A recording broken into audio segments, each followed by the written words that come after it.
Kosmou, The Virgin of the Cosmos, translated by Dr. Anna Kingsford and Edward Maitland, 1880. Isis to Horus, Part 1. Having thus spoken, Isis first pours out for Horus the sweet draught of immortality which souls receive from the gods, and thus begins the most holy discourse. Heaven, crowned with stars, is placed above universal nature, O my son Horus, and nothing is wanting to it of that which constitutes the whole world. It is necessary, then, that all nature should be adorned and completed by that which is above her, for this order could not proceed from below to above. The supremacy of the greater mysteries over the lesser is imperative. Celestial order reigns over terrestrial order as being absolutely determined and inaccessible to the idea of death. Wherefore the things below lament, being filled with fear before the marvelous beauty and eternal permanence of the heavenly world. For indeed a spectacle worthy of contemplation and desire were these magnificences of heaven, revelations of the divine as yet unknown, and this sumptuous majesty of night illumined with a penetrating radiance, albeit less than that of the sun, and all these other mysteries which move above in harmonious cadence, ruling and maintaining the things below by secret influences. And so long as the universal architect refrained from putting an end to this incessant fear, to these anxious investigations, ignorance enveloped the universe. But when he judged good to reveal himself to the world, he breathed into the gods the enthusiasm of love, and poured into their mind the splendor which his bosom contained, that they might first be inspired with the will to seek, next with the desire to find, and lastly with the power to readjust.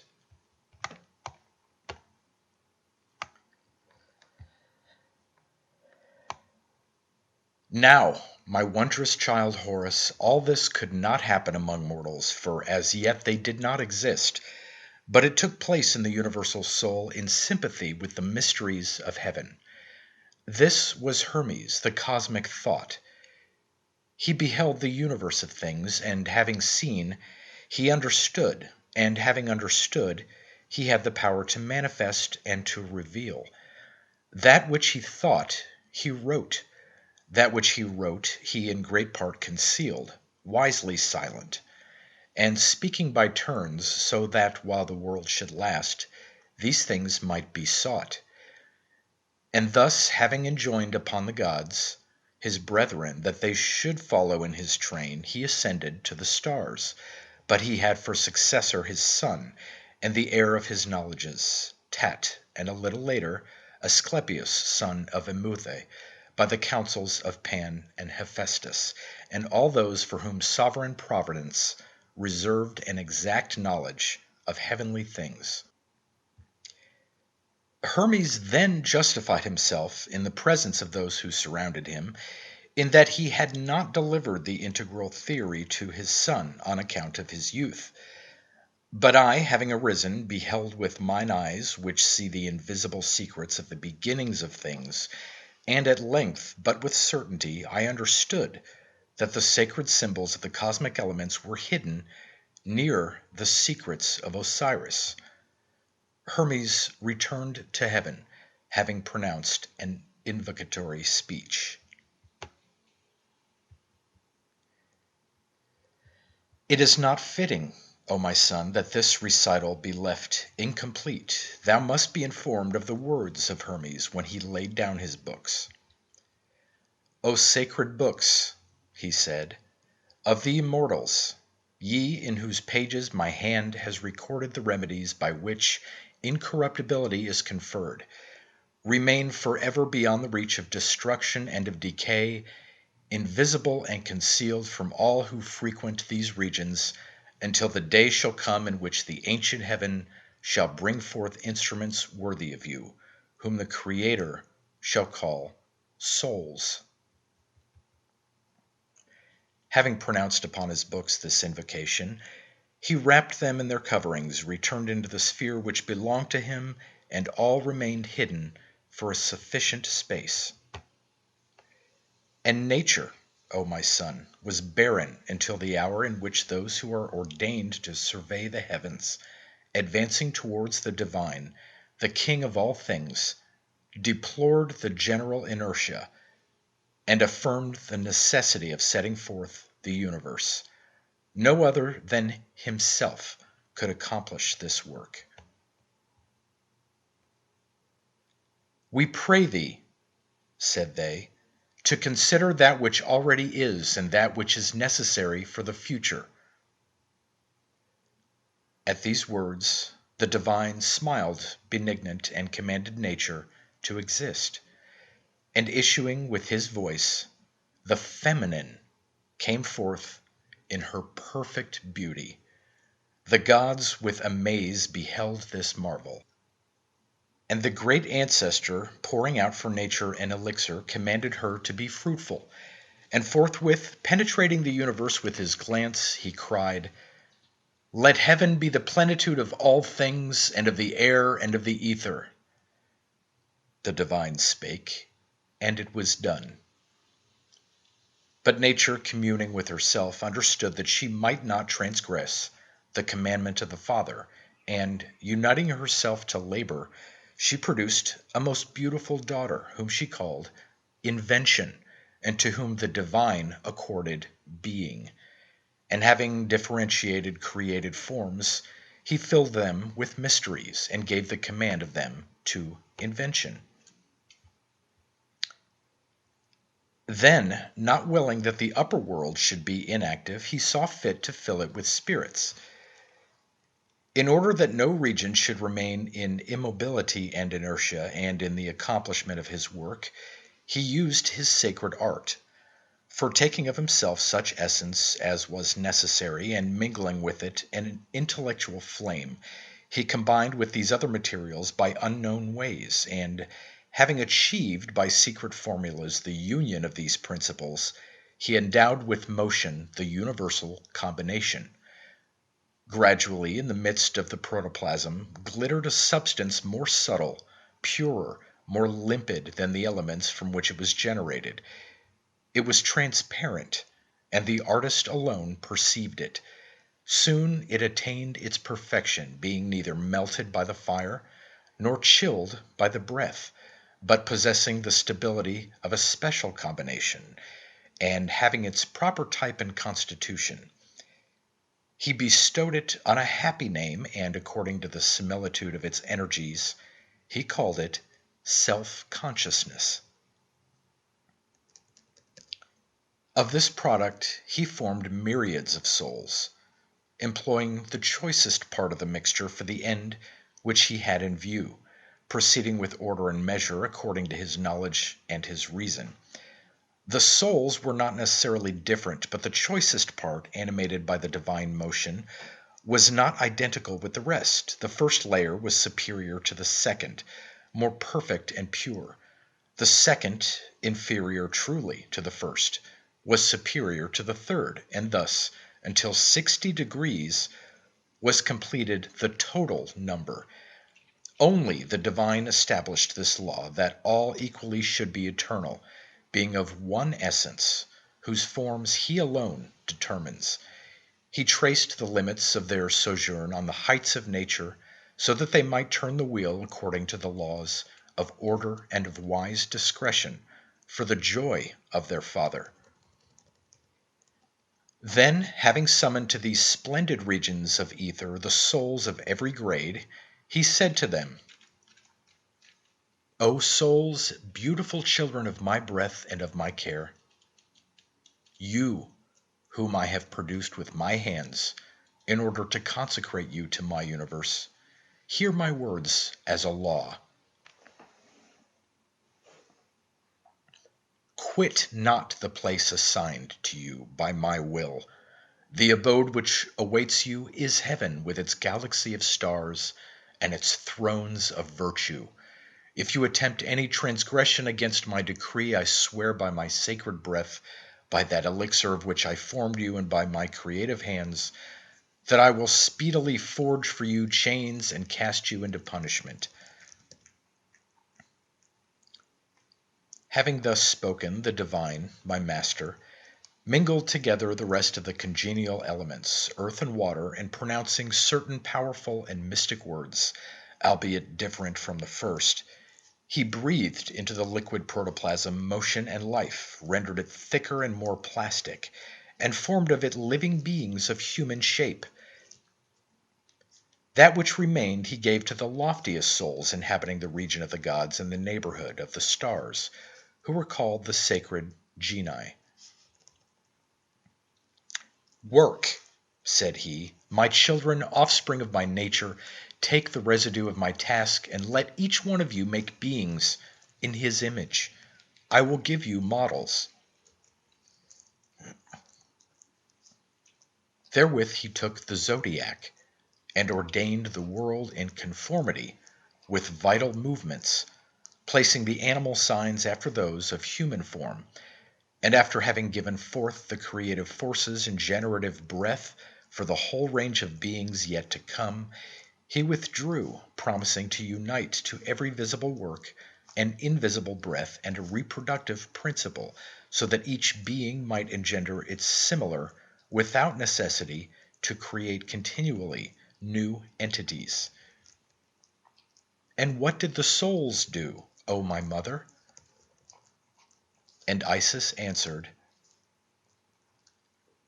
"They took the mingled material, O my son Horus, and began to reflect thereon, and to adore this combination, the work of the Father.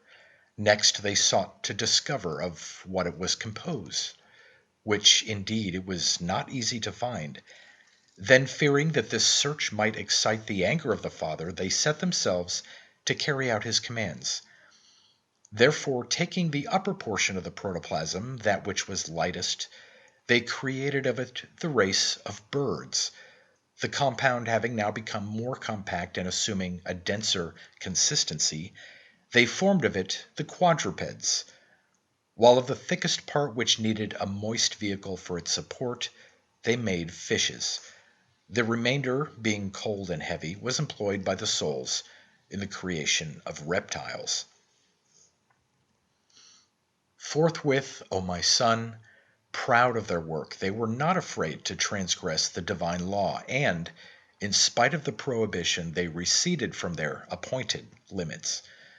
Not willing to remain longer in the same abode, they moved ceaselessly, and repose seemed to them death.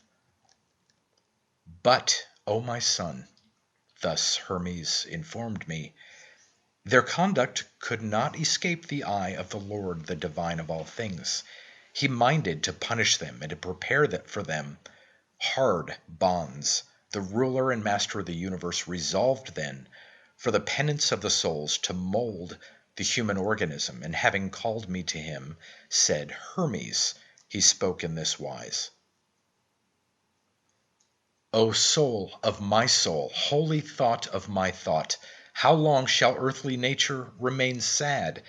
How long shall the creation already produced continue inactive and without praise?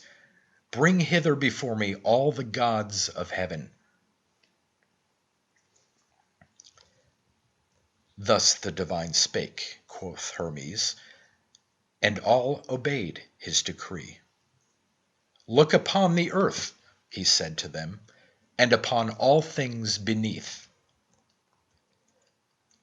Straightway they looked, and understood the will of the Lord.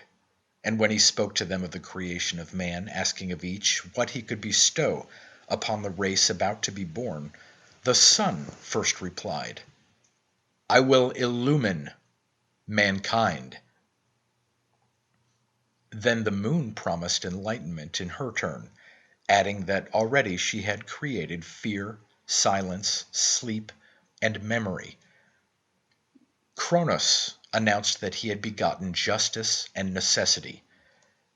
Zeus said, "In order to spare the future race perpetual wars, I have generated fortune, hope, and peace." Ares declared himself already father of conflict, impetuous zeal, and emulation. Aphrodite did not wait to be called upon. "As for me, O master," she said, "I will bestow upon mankind desire with voluptuous joy and laughter, that the penalty to which our sister souls are destined may not weigh on them too hardly." These words of Aphrodite, O my son, were welcomed gladly. "And I," said Hermes, "will endow human nature with wisdom, temperance, persuasion, and truth. Nor will I cease to ally myself with invention.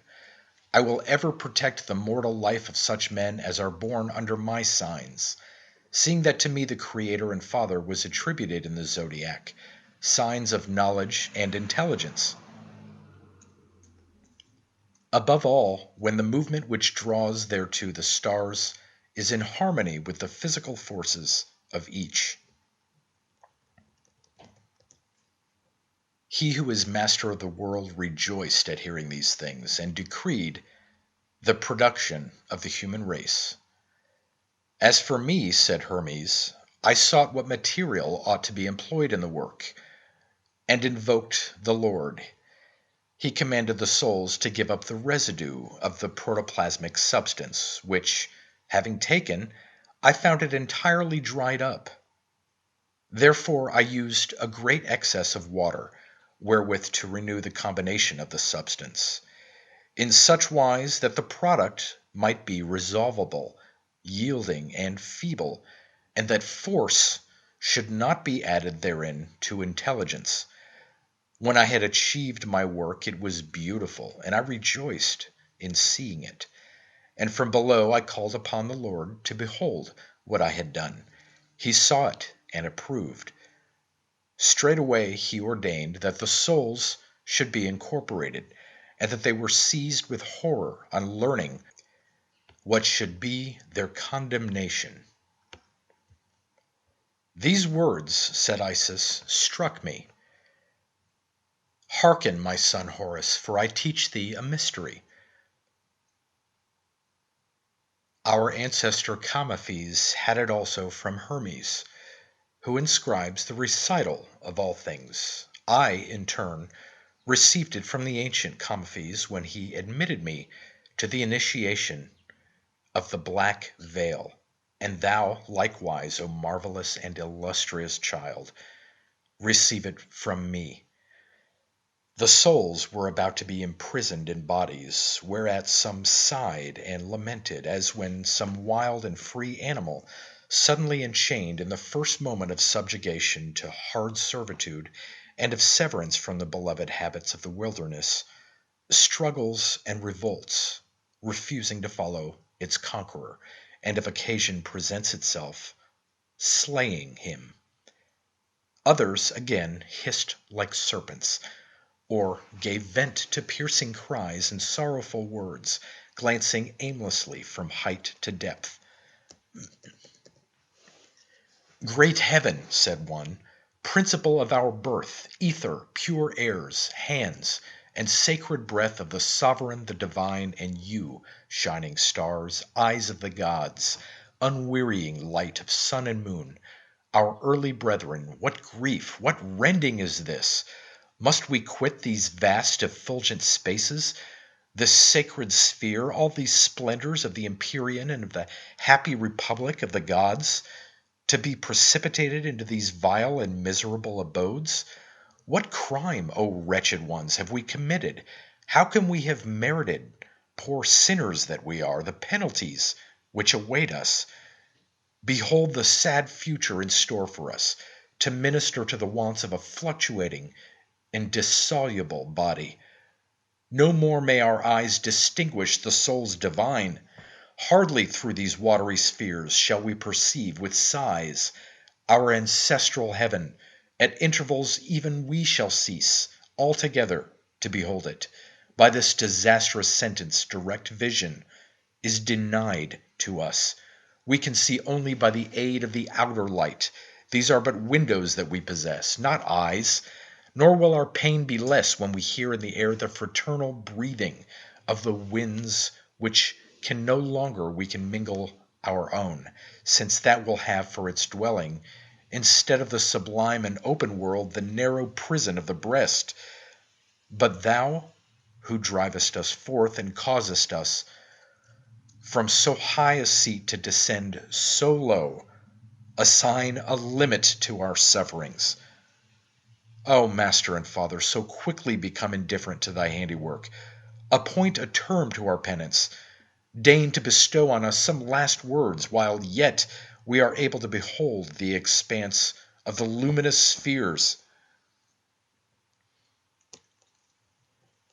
This prayer of the souls was granted, my son Horace, for the Lord was present, and sitting upon the throne of truth, thus he addressed them. O souls, you shall be governed by desire and necessity. After me, these shall be your masters and your guides. Souls subjected to my scepter which never fails, know that inasmuch as you remain stainless, you shall inhabit the regions of the skies. If among you any be found to merit reproach, they shall inhabit abodes destined to them in mortal organisms. If your faults be light, you shall, delivered from the bond of the flesh, return to heaven. But if you become guilty of graver crime, if you turn away from the end for which you have been formed, then indeed you shall dwell neither in heaven nor in human bodies, but thenceforth you shall pass into those of animals without reason. Having thus spoken, O my son Horace, he breathed upon them and said, It is not according to chance that I have ordained your destiny. If you act ill, it will be worse. It will be better if your actions are worthy of your birth. It is myself and not another who will be your witness and your judge. Understand that it is because of your past errors that you are to be punished and shut up in fleshly bodies. In different bodies, as I have already told you, your rebirths will be different. Dissolution shall be a benefit, restoring your former happy condition. But if your conduct be unworthy of me, your prudence becoming blinded and guiding you backwards, will cause you to take for good fortune that which is really a chastisement, and to dread a happier lot as though it were a cruel injury.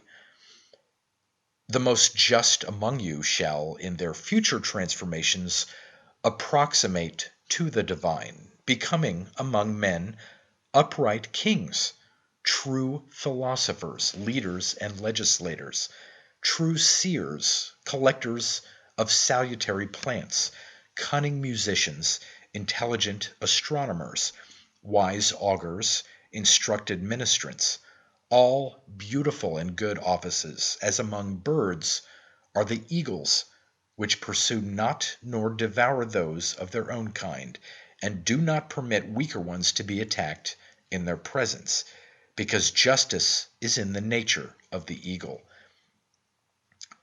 Among quadrupeds, the lion, for he is a strong animal, untamed by slumber, in a mortal body performing immortal toils, and by nothing tired nor beguiled. Among reptiles, the dragon, because he is powerful, living long, innocent, and a friend of men, allowing himself to be tamed, having no venom, and leaving old age approximating to the nature of the gods. Among fishes, the dolphin, for this creature, taking pity on those who fall into the sea, will carry them to land if they still live, and will abstain from devouring them if dead, although it is the most voracious of all aquatic animals. Having spoken these words, the divine became an incorruptible intelligence, i.e., resumed the unmanifest. After these things, my son Horace, there arose out of the earth an exceeding powerful spirit, unencumbered with any corporeal envelope, strong in wisdom, but savage and fearful, although he could not be ignorant of the knowledge he sought, seeing the type of the human body to be beautiful and august of aspect, and perceiving that the souls were about to enter into their envelopes. "What are these?" said he. "O Hermes, secretary of the gods?" "These are men," replied Hermes. "It is a rash work," said he, "to make man with such penetrating eyes, such a subtle tongue, such a delicate hearing that can hear even those things which concern him not, such a fine scent, and in his hands a sense of touch capable of appropriating everything. O generating spirit, thinkest thou it is well that he should be free from care, this future investigator of the fine mysteries of nature? Wilt thou leave him exempt from suffering, he whose thought will search out the limits of the earth? Mankind will dig up the roots of plants, they will study the properties of natural juices, they will observe the nature of stones, they will dissect not only animals but themselves, desiring to know how they have been formed. They will stretch forth their daring hands over the sea, and, cutting down the timber of the wild forest, they will pass from shore to shore, seeking one another. They will pursue the inmost secrets of nature, even into the heights, and will study the motions of heaven. Nor is this enough.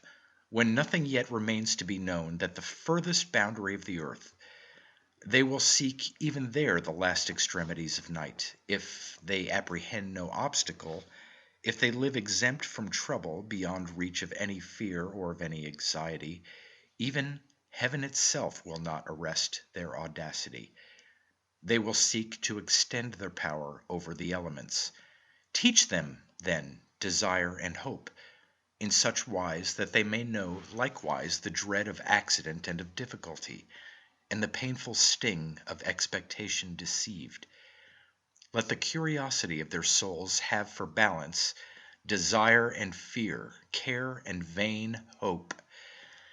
Let their souls be a prey to mutual love, to aspirations and varied longings, now satisfied, now deceived, so that even the sweetness of success may be an allurement to draw them towards misfortune.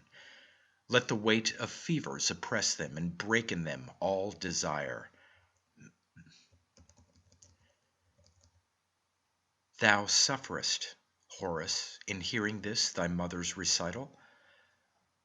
Surprise and wonder seize thee in presence of the evils which now fall upon poor humanity. That which thou art about to hear is still more sad. The speech of Momus pleased Hermes. He deemed his advice good, and he followed it. "O Momus," said he, "the nature of the divine breath which enwraps all things shall not be ineffectual. The Master of the universe has charged me to be his agent and overseer. The deity of the penetrating eye, Adrastia, will observe and direct all events, and for my part, I will design a mysterious instrument, a measure inflexible and inviolable, to which everything shall be subject from birth even to final destruction, and which shall be the bond of created entities. This instrument shall rule that which is on the earth and all the rest." "It is thus," quoth Hermes, "that I spoke to Momus, and forthwith the instrument operated. Straightway the souls were incorporated, and I was praised for my work. Then the Lord summoned anew the assembly of the gods. They gathered together, and he thus addressed them.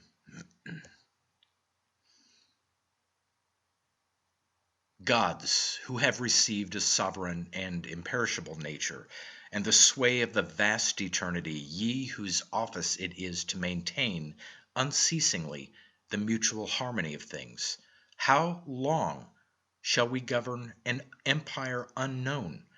How long shall creation remain invisible to the sun and moon? Let each of us undertake his part in the universe. By the exercise of our power, let us put an end to the cohesion of inertia. Let chaos become a fable, incredible to posterity. Inaugurate your great labors. I will direct you, he said, and immediately the cosmic unity, until now obscure, was opened. And in the heights appeared the heavens with all their mysteries. The earth, hitherto unstable, grew more solid beneath the brightness of the sun, and stood forth adorned with enfolding riches. All things are beautiful in the eyes of the divine, even that which to mortals appears uncomely, because all is made according to the divine laws. And the divine rejoiced in beholding his works filled with movement, and with outstretched hands grasping the treasures of nature. Take these, he said, O sacred earth, take these, O venerable one, who art to be the mother of all things, and henceforth let nothing be lacking to thee.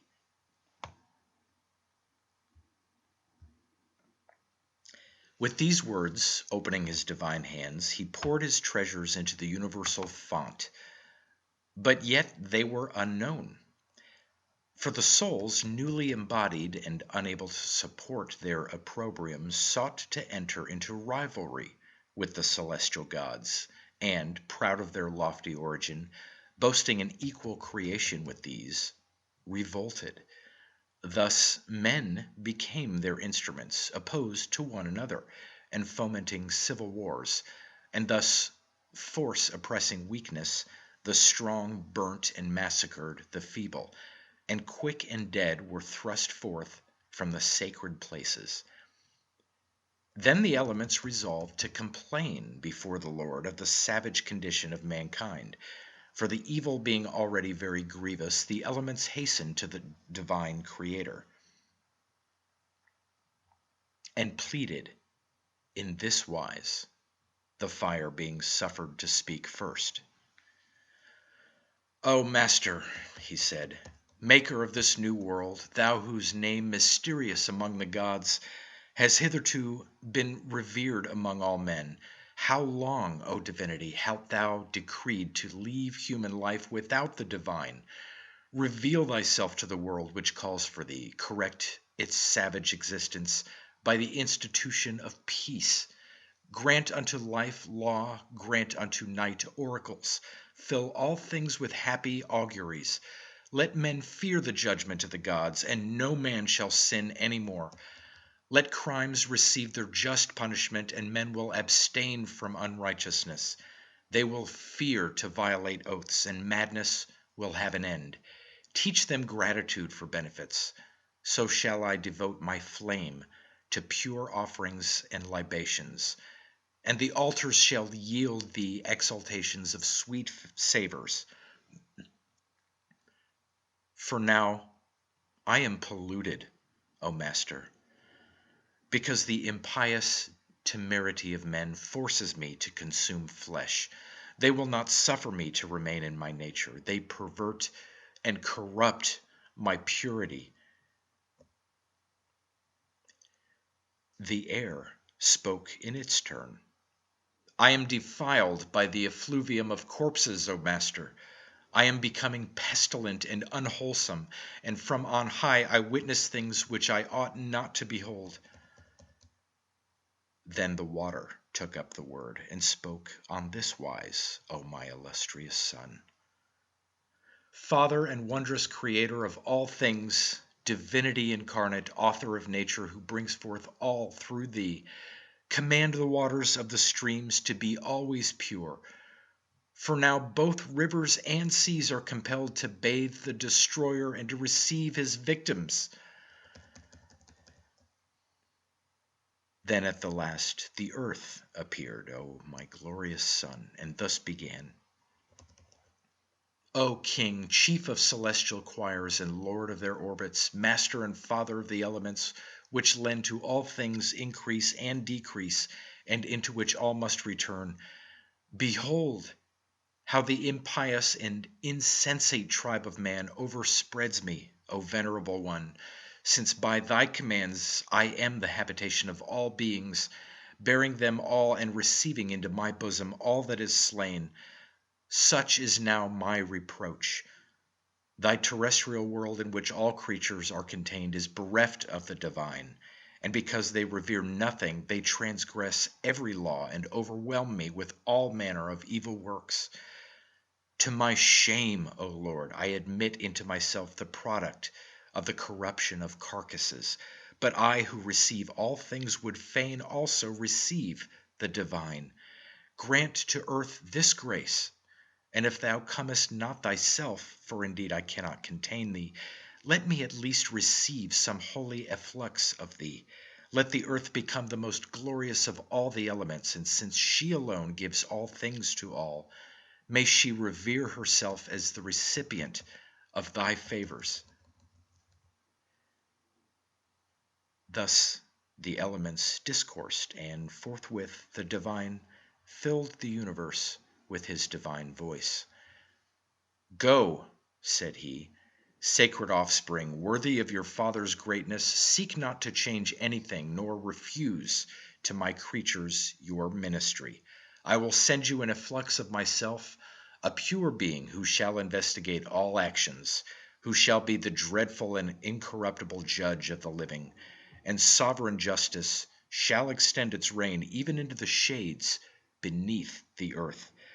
Thus shall every man receive his merited deserts. Thereupon the elements ceased from their complaints, and each of them resumed its functions and its sway. And in what manner, O my mother, said Horus, did the earth afterwards obtain this efflux of the divine? I will not recount this nativity, said Isis. I dare not, O powerful Horus, declare the origin of thy race, lest men in the future should learn the generation of the gods. I will say only that the supreme, the divine creator and architect of the world, at length accorded to earth for a season thy father Osiris and the great goddess Isis, that they might bring the expected salvation.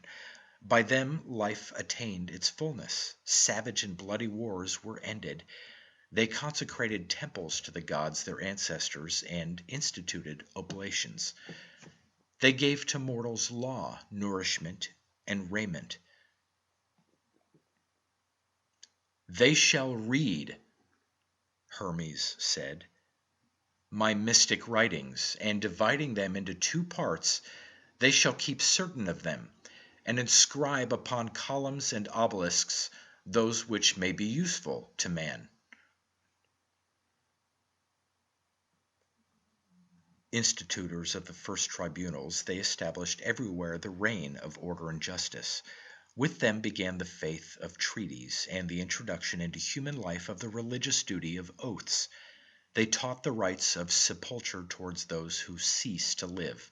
They interrogated the horrors of death. They showed that the spirit from without delights to return into the human body, and that if the way of entry be shut against it, it brings about a failure of life. Instructed by Hermes, they engraved upon hidden tablets that the air is filled with genii. Instructed by Hermes in the secret laws of the divine, they alone were the teachers and legislators of mankind, initiating them in the arts, the sciences, and the benefits of civilized life. Instructed by Hermes concerning the sympathetic affinities which the Creator has established between heaven and earth, they instituted religious representations and sacred mysteries. And considering the corruptible nature of all bodies, they ordained prophetic initiation, so that the prophet who lifts his hands to the gods should be instructed in all things, and that thereby philosophy and magic might provide nourishment for the soul, and medicine might heal the sufferings of the flesh. Having performed all these things, O my son, and seeing the world arrived at its fullness, Osiris and I were recalled by the inhabitants of heaven, but we could not return thither without having first praised the Lord, so that the celestial vision might fill the expanse, and that the way of a happy ascension might open before us, since the divine delights in hymns. "O my mother," said Horus, "teach me this hymn, so that I also may be instructed in it." "Hearken, my son," answered Isis.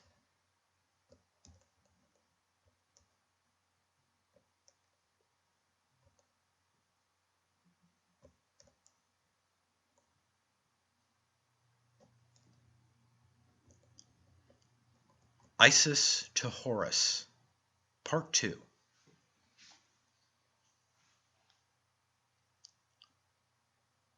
O my illustrious son, if thou wilt know anything further, ask it of me. And Horus said, "Reverend mother, I would fain know how royal souls are born." And Isis answered, "Herein, my son Horus, lies the distinctive character of royal souls. There are in the universe 4 regions governed by a fixed and immutable law: heaven, the ether, the air, and the most holy earth. Above in heaven dwell the gods, ruled as are all the rest by the maker of the universe, and in the ether are the stars, governed by the great fire, the sun.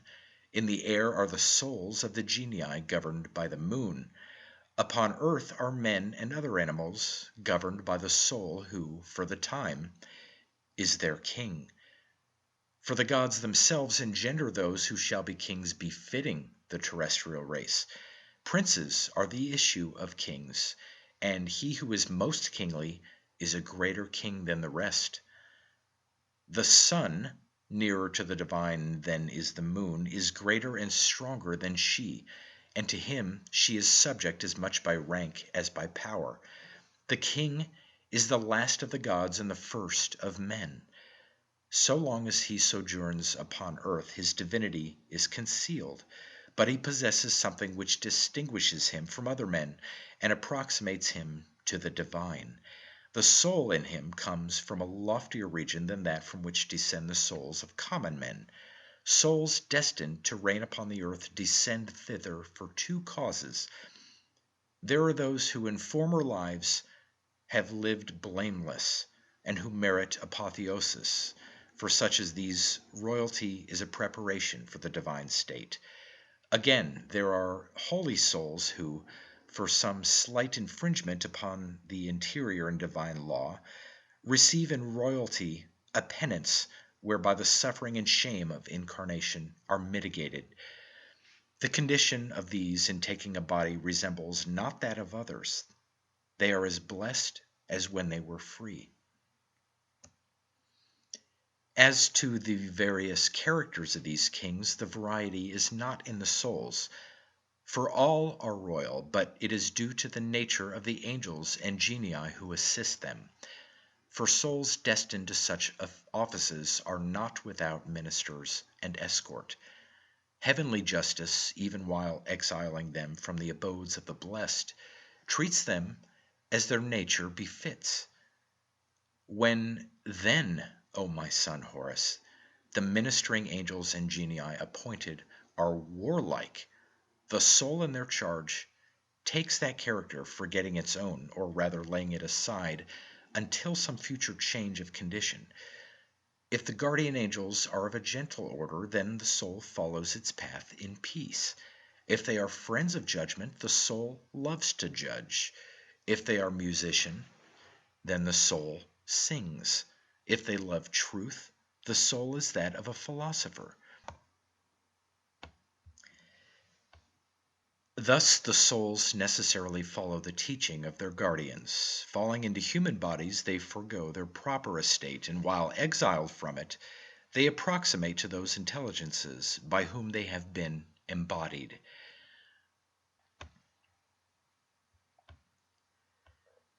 Thine explanation is complete, my mother. said Horace. But thou hast not yet informed me in what manner noble souls are born. There are upon earth, O my son, different offices. So also is it among souls. They occupy different stations, and that soul which issues from a more exalted sphere is nobler than the rest, even as he who is free among men is nobler than the slave. Exalted and royal souls are necessarily the masters of men. How are souls born, male or female? Souls, my son Horace, are all equal in nature, since they come from one region wherein the Creator has formed them. There are not among them either males or females. This distinction exists only between bodies, and not between incorporeal beings, but some are more energetic, some are gentler. And this belongs to the air in which all things are formed. For an airy body envelops the soul. In it are the elements of earth, water, air, and fire. Among females, this combination contains more of cold and of moisture than of dryness and heat. And the soul which is enfolded therein is watery and disposed to softness. The contrary happens among males. Their envelope contains more of dryness and of heat, less of cold and of moisture. Hence, in bodies so formed, the souls manifest greater vivacity and energy. And how, O my mother, are born the souls of the wise? And Isis answered, the organ of vision is enveloped in tunics. When these tunics are thick and dense, the sight is dull. When they are fine and subtle, the sight is penetrating. Even so is it with the soul. She likewise has her coverings, incorporeal as herself. These coverings are the interior airs. When they are subtle, clear, and transparent, then the soul is perspicuous. When, on the contrary, they are dense, thick, and turgid, when she cannot see far, and discerns only, as though in cloudy weather, that which lies immediately before her steps.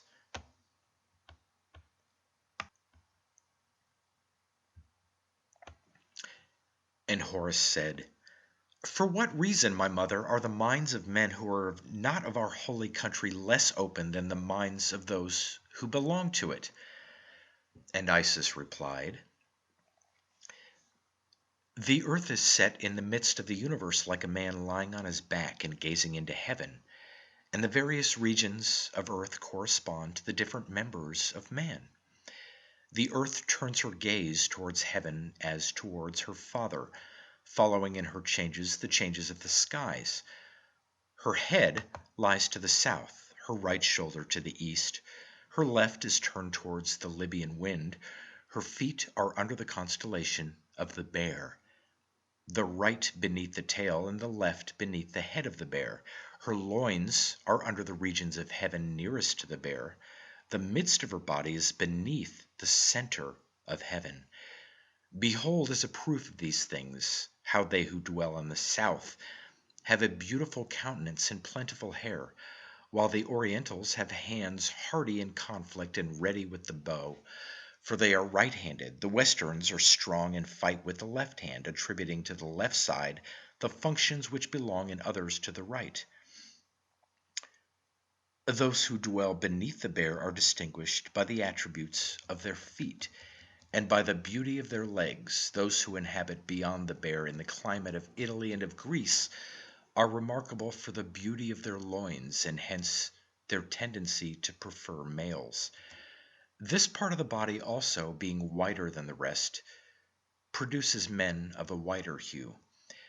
The hallowed region of our ancestors is in the midst of the earth, and since the midst of the human body is the seat of the heart, and the heart of the soul, this is why, my son, the men of this land, beside the qualities which all men possess in common, have also a loftier intelligence and wisdom, because the heart of the earth brings them forth and nourishes them. Moreover, my son, the south is the storehouse of the clouds. It is there they assemble, and thence, it is said, flows our river Nile, when the cold becomes abundant. Now, where the clouds descend, the air grows thick and is filled with vapors which spread themselves as a veil, not only over the sight, but over the intelligence. The east, my son Horace, is continually disturbed and glowing under the sunrise, as is the west under the sunset. Therefore, they who dwell in these regions can hardly preserve a clear perception. The north, by means of its icy temperature, thickens the mind even as it does the body. The central land alone, clear and serene, is favored, as are those who inhabit her. She brings forth in a perpetual tranquillity. She adorns and completes her offspring. She contends alone against all others. She triumphs, and like a worthy ruler, partakes with the vanquished the fruits of victory. Explain to me further, my august mother, what it is that causes in living men during long maladies an alteration of discernment, of reason, even of the soul itself. And Isis answered, among animals there are those who have affinity with fire, others with water, others with earth, others with air, others again with 2 or 3 elements, or with all the 4. Or, inversely, some have an antipathy for fire, some for water, some for earth, some for air, or again for 2, 3, or 4 elements. Thus, the locust and all kinds of insects flee from the fire. The eagle, the hawk, and other birds of flight fear the water. The fish dread the air and earth. The serpent abhors the open air, and like all crawling creatures, loves the ground. All fishes delight in the deep, the birds in the air where they pass their lives. Those who fly highest delight in the fire of the sun, and sojourn in its vicinity. There are even certain creatures who disport themselves in the fire. Such are the salamanders, who have their abode in it. The elements enfold the body, and every soul inhabiting a body is weighed down and enchained by the 4 elements. Wherefore it is natural that the soul should have affinity with certain elements and aversion for others, for which reason she cannot enjoy perfect happiness. Nevertheless, as the soul is of divine origin, she struggles and meditates even beneath this bodily covering. But her thoughts are not what they would be if she were free from the body. And if the body be disturbed and troubled by sickness or by terror, the soul herself is tossed about like a man in the midst of tempestuous waves.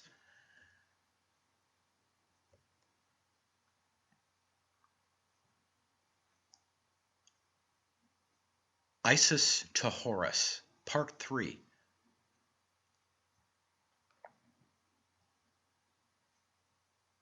Thou hast given me admirable instruction, O my most powerful mother Isis, concerning the marvelous creation of souls by the divine, and I am filled with wonder, but thou hast not yet shown me whither souls depart when set free from bodies.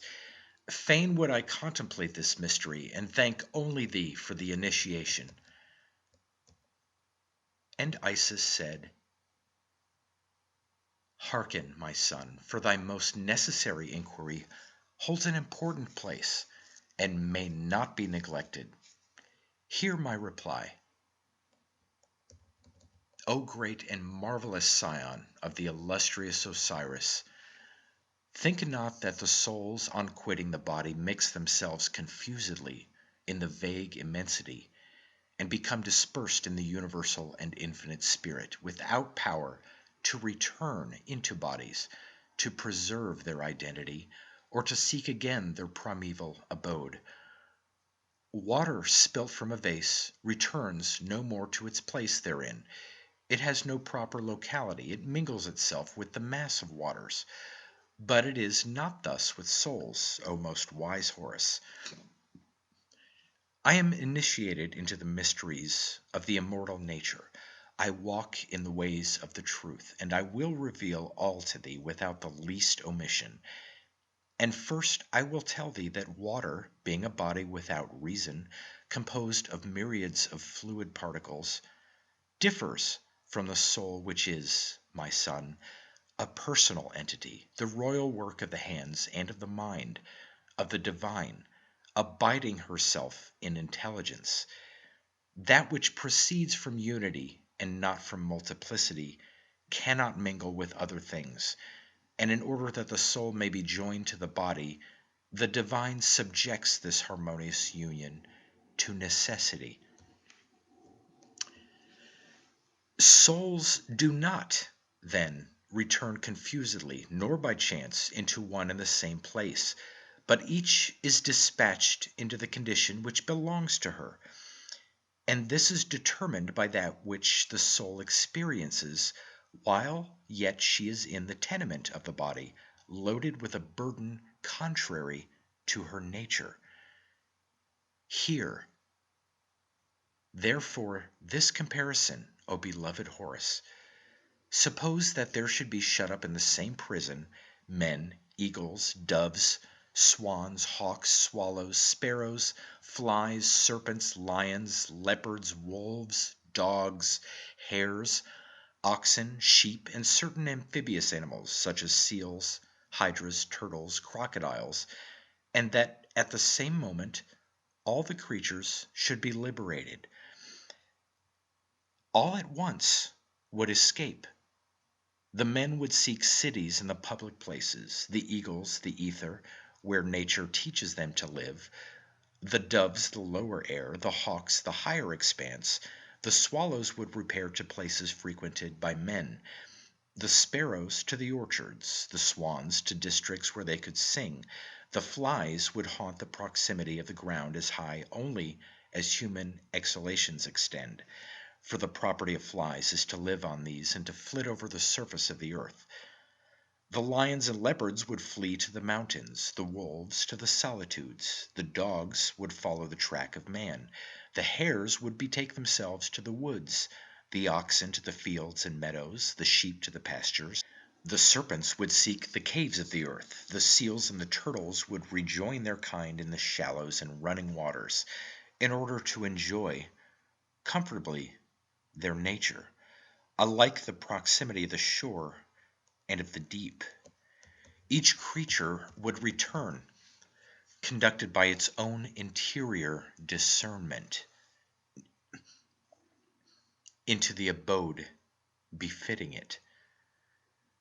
Even so, every soul, whether human or inhabiting the earth under other conditions, knows whither she ought to go, unless, indeed, some son of Typhon should pretend that a bull may subsist in the waters or a turtle in the air.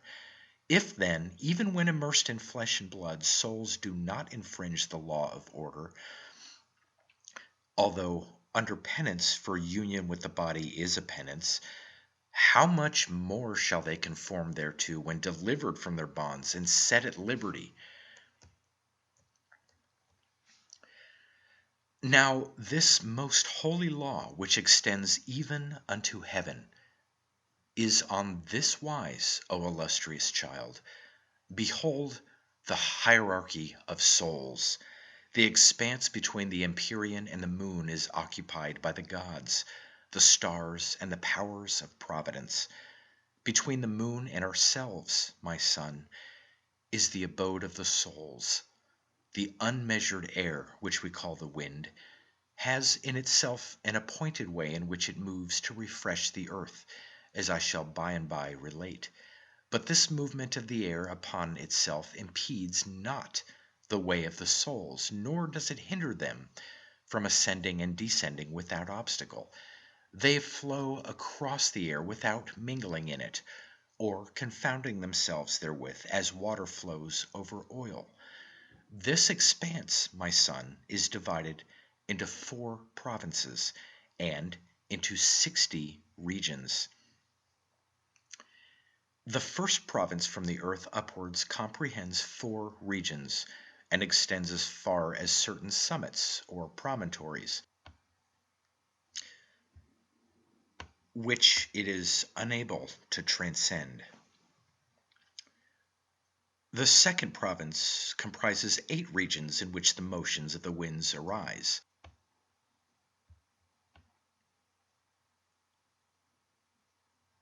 Be thou attentive, my son, for thou hearest the ineffable mysteries of the earth, the heavens, and of the sacred fluid which lies between. In the province of the winds fly the birds. Above this there is no moving air, nor any creature. But the air, with all the beings it contains, distributes itself into all boundaries within its reach, and into the 4 quarters of the earth, while the earth cannot lift itself into the mansions of the air. The third province comprehends 16 regions filled with a pure and subtle element. The fourth contains 32 regions in which the air, wholly subtle and diaphanous, allows itself to be penetrated by the element of fire. Such is the order which, without confusion, reigns from depth to height, to wit, 4 general divisions, 12 intervals, 60 regions, and in these dwell the souls, each according to the nature thereof. They are indeed all of one substance, but they constitute a hierarchy, and the further any region is removed from the earth, the loftier is the dignity of the souls which dwell therein. And now it remains to be explained to thee, O most glorious Horus, what souls they are who abide in each of these regions. And this I shall set forth, beginning by the most exalted. The expanse which stretches between earth and heaven is divided into regions, my son Horus, according to measure and harmony. To these regions our ancestors have given various names. Some call them zones, others firmaments, others spheres. Therein dwell the souls who are freed from bodies, and those who have not yet been incorporated. The stations which they occupy correspond with their dignity. In the upper regions are the divine and the royal souls. The baser souls, they who float over the surface of the earth, are in the lowest sphere. And in the middle regions are the souls of ordinary degree. Thus, my son, the souls destined to rule descend from the superior zones, and when they are delivered from the body, thither they return, or even higher still, unless indeed they have acted contrary to the dignity of their nature and to the laws of the divine. For if they have transgressed, the providence on high causes them to descend into the lower regions according to the measure of their faults. And in like manner also, it conducts other souls inferior in power and dignity from the lower spheres into a more exalted abode. For on high dwell 2 ministers of the universal providence. One is guardian of the souls, the other is their conductor, who sends them forth and ordains for them bodies. The first minister guards them, the second releases or binds them, according to the will of the divine.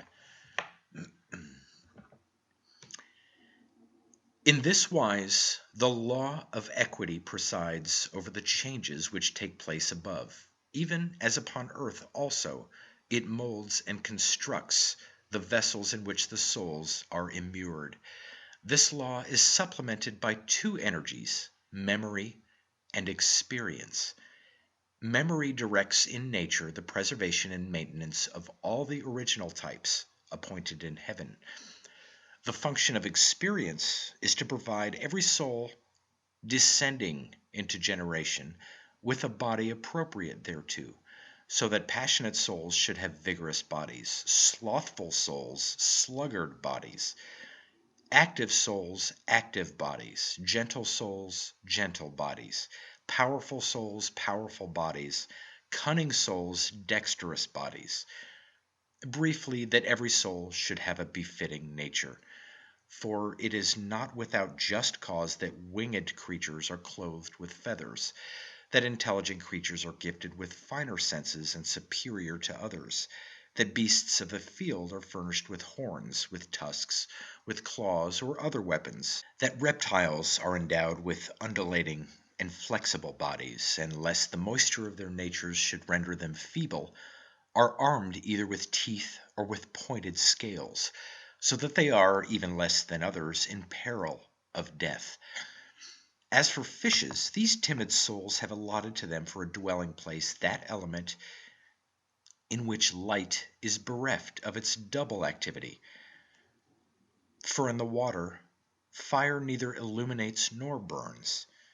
Each fish, swimming by the help of his spiny fins, flies where he wills, and in his weakness is protected by the obscurity of the deep.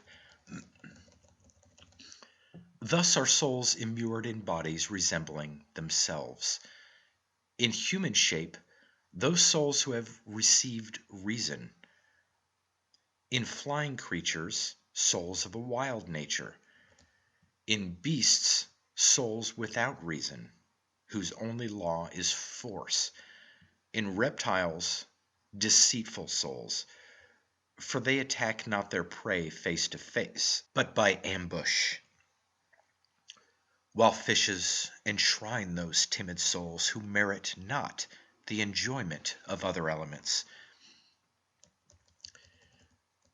In every order of animals there are individuals who transgress the laws of their being. In what way, my mother? Asked Horus. And Isis answered in this wise. A man who acts against reason, a beast which eludes necessity, a reptile which forgets its cunning, a fish which loses its timidity, a bird which renounces freedom. Thou hast heard what was to be said concerning the hierarchy of souls, their descent, and the creation of bodies.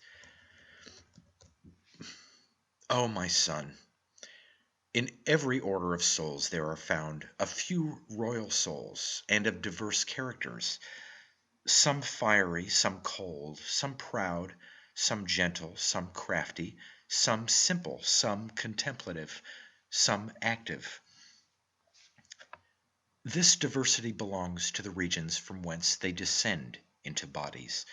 From the royal zone, the royal souls go forth, but there are many royalties.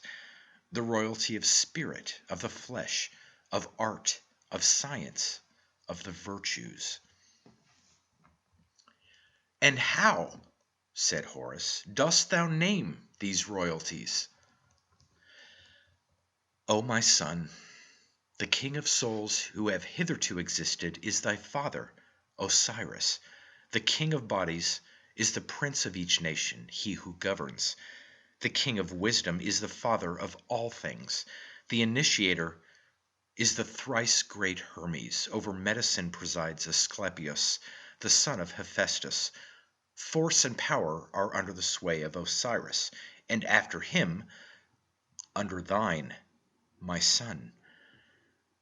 Philosophy depends on Arnabascanus, poetry yet again on Asclepius, Imuthe's son.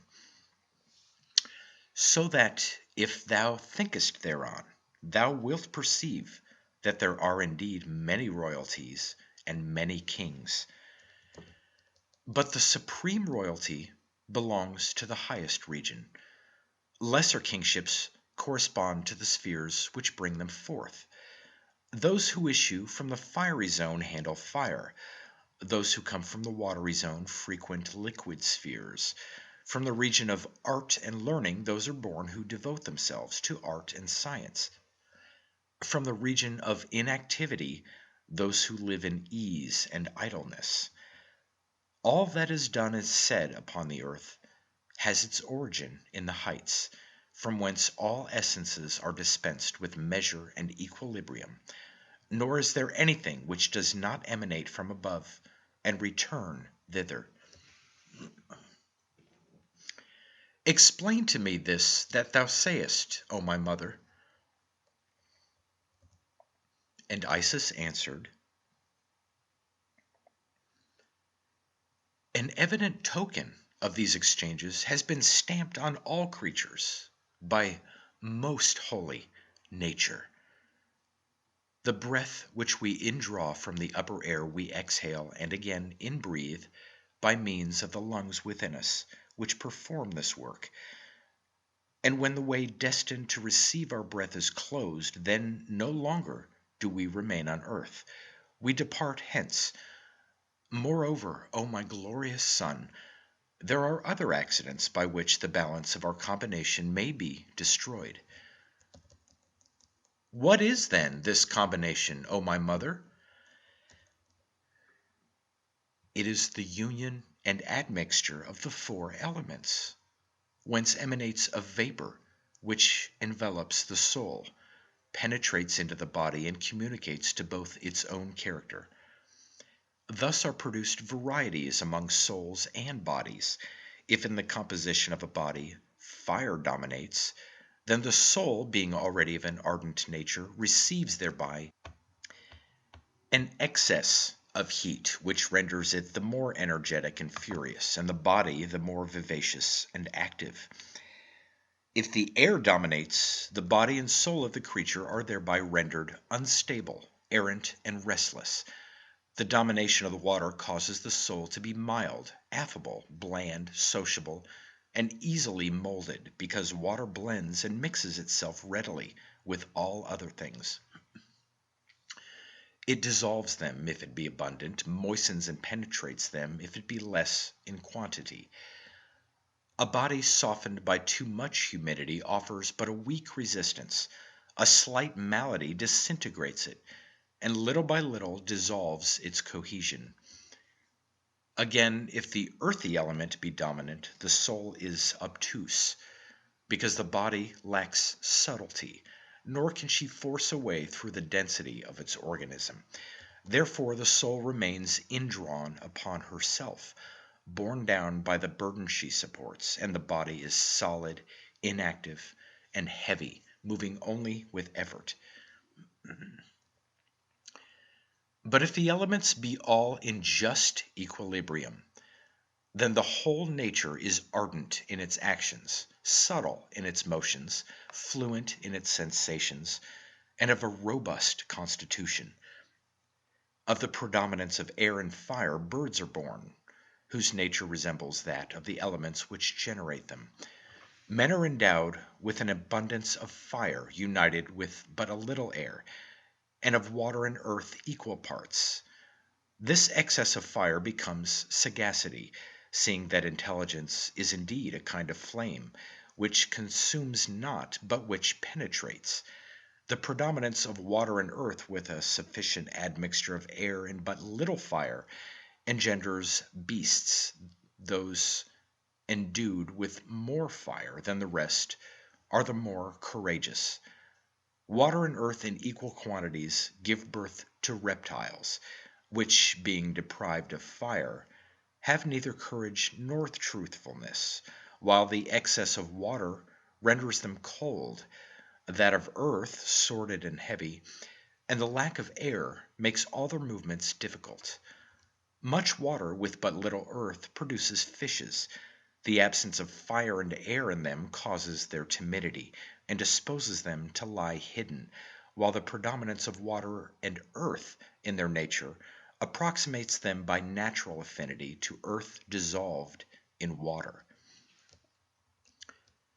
Moreover, by means of the proportional increase of the elements composing the body is the body itself increased, and its development ceases when the full measure is attained. And so long, my beloved son, as equilibrium is maintained in the primitive combination and in the vapors arising therefrom, that is, so long as the normal proportion of fire, air, earth, and water remains unchanged, the creature continues in health. But if the elements deviate from the proportion originally determined, I speak not now of the growth of activities, nor of that resulting from a change of order, but of a rupture of equilibrium, whether by addition or diminution of fire or of other elements. then malady supervenes. And should air and fire, whose nature is one with that of the soul itself, prevail in the conflict, then through the dominance of those elements, destroyers of the flesh, the creature abandons its proper state. For the earthy element is the pabulum of the body, and the water wherewith it is permeated contributes to consolidate it. But it is the aerial element which confers motion, and the fire engenders all energies.